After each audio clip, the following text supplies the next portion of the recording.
मी doctor संध्या कवटे, भूलतज्ञ आहे, DA Daund medical असोसिएशनची governor आहे. सर, माझी पोलिसांकडनं एक कळकळीची विनंती आहे की जेव्हा महिला कुठल्याही तरातल्या असो त्यांना संपूर्ण संरक्षण, आज ह्याच गोष्टीचा मी आधार घेऊन तुम्हाला सांगते की CC कॅमेरे सुद्धा त्या कॉलेजमध्ये नव्हते. आज जर CC कॅमेरे असते तर दूध का दूध, पाणी का पाणी तुम्ही काही करू शकत नाही.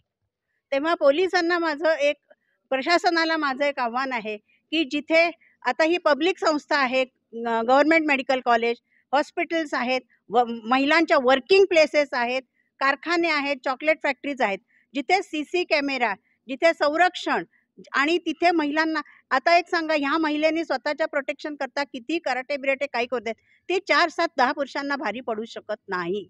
ह्याचं ताबडतोब अत्यंत गरजेचं असं जे आहे की त्यात वेळ न दवडता, तो परमेश्वर आहे, तो पॉलिटिशियनचा मुलगा आहे का तो पोलीसचा मुलगा आहे, ह्याचा विचार न करता सर्व तळागाळात जाऊन तातडीनं 1 आठवड्याच्या आत हे सर्व समाजापर्यंत आलंच पाहिजे. आणि आज आम्ही दिवसभर फक्त इमर्जन्सी सर्व्हिस देणार आहोत, आम्ही काळ्या फिती लावून काम करणार आहोत. आणि हे जर आम्हाला न्याय मिळाला नाही तर डॉक्टर असून सुद्धा बेमुदत संपावर न्याय मिळस्तोवर आम्ही जाणार आहोत, हे मी तुम्हाला निश्चितपणे सांगते. नमस्कार.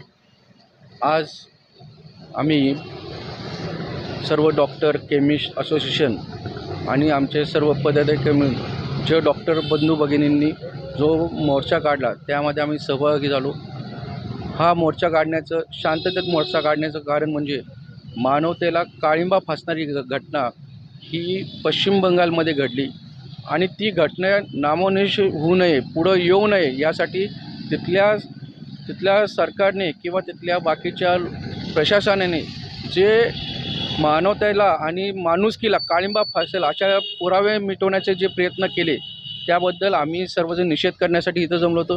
हे कोणत्याही मानवतेला, कोणत्याही मानवाला धक्का बसेल त्यामुळे असा पद्धतीचं डॉक्टर जे आहेत हे आपल्या सर्वांना मदत करण्यासाठी असतात, सर्वांची मदत करतात, त्यांचं जीवाची पर्वा न करता. आपण याचं जिवंत उदाहरण करोनामध्ये बघितलेलं आहे.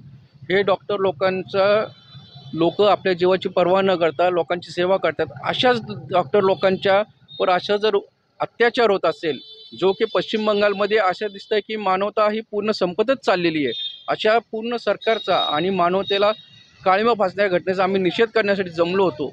तरी या घटनेचा मी भारतीय जनता पार्टी शहर अध्यक्ष आणि आमचे सर्व युवा मोर्चा, महिला अध्यक्षा, महिला मोर्चा यांच्यातर्फे आम्ही निषेध व्यक्त करतो.